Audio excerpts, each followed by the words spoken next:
વડોદરામાં દેહ વ્યાપારનું મોટું રેકેટ ઝડપાયું. એચડીયુએ 11 યુવતીઓને છોડાવી 2 આરોપીઓની ધરપકડ.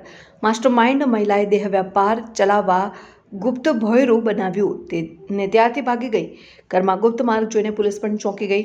વડોદરા શહેરના વાઘોડિયા રોડ પર વૈકુંઠ 4 રસ્તા પાસે આવેલ સનરાઇઝ ટાવરમાં ચાલતા દેહ વ્યાપારના ધંધાનો વડોદરા શહેર પોલીસની એન્ટી હ્યુમન ટ્રાફિકિંગ યુનિટે પર્દાફાશ કર્યો છે અને 11 યુવતીઓને રેસ્ક્યુ કર્યું છે. 2 આરોપીઓની ધરપકડ. મુખ્ય આરોપી સહિત 3 આરોપીઓને વોન્ટેડ જાહેર કર્યા છે.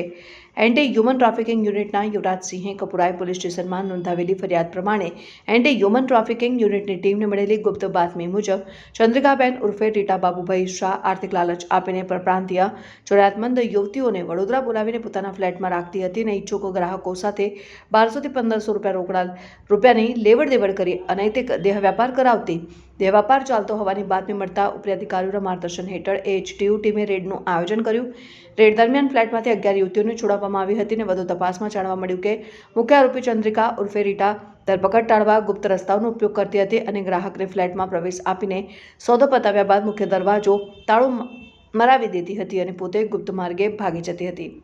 પોલીસે તાળું તોડીને અંદર પ્રવેશ કરતા આશ્ચર્યજનક રીતે ફ્લેટના સ્લેબમાં કાપો કરીને લોખંડની સીડી બનાવવામાં આવી હોવાનું જણાવ્યું હતું. ઘરમાં રાખવામાં આવેલા સોફાની નીચે ભોંયરું બનાવવામાં આવ્યું હતું, જેનાથી મકાનમાંથી નીચેના માળે આવેલ દુકાનમાં અવરજવર થઈ શકે. આ ઉપરાંત બાજુના ફ્લેટમાં ઇન્ટરલોક કરીને ગુપ્ત ભોંયરું જેવી જગ્યા બનાવવામાં આવી હતી અને આ ભોંયરું પ્રથમ માળે આવેલા શોપિંગ સેન્ટર, ટ્યુશન ક્લાસીસ અને નીચે સ્ટેટ બેંક ઓફ ઇન્ડિયાના એટીએમ પાસે ખુલતું.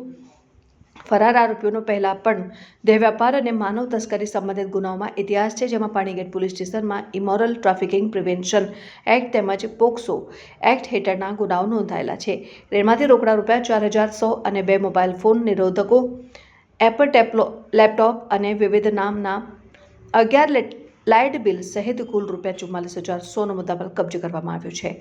એન્ટી હ્યુમન ટ્રાફિકિંગ યુનિટના PICH આસુંદરાએ જણાવ્યું હતું કે બાતમીના આધારે રેડ કરીને અમે 2 આરોપીઓની ધરપકડ કરી છે અને આ સમયે 10 પશ્ચિમ બંગાળ અને 1 દાર્જિલિંગની યુવતીઓ પણ મળી આવી હતી અને આ મામલે કપુરાએ પોલીસ સ્ટેશનમાં ફરિયાદ નોંધાવીને વધુ તપાસ શરૂ કરી છે.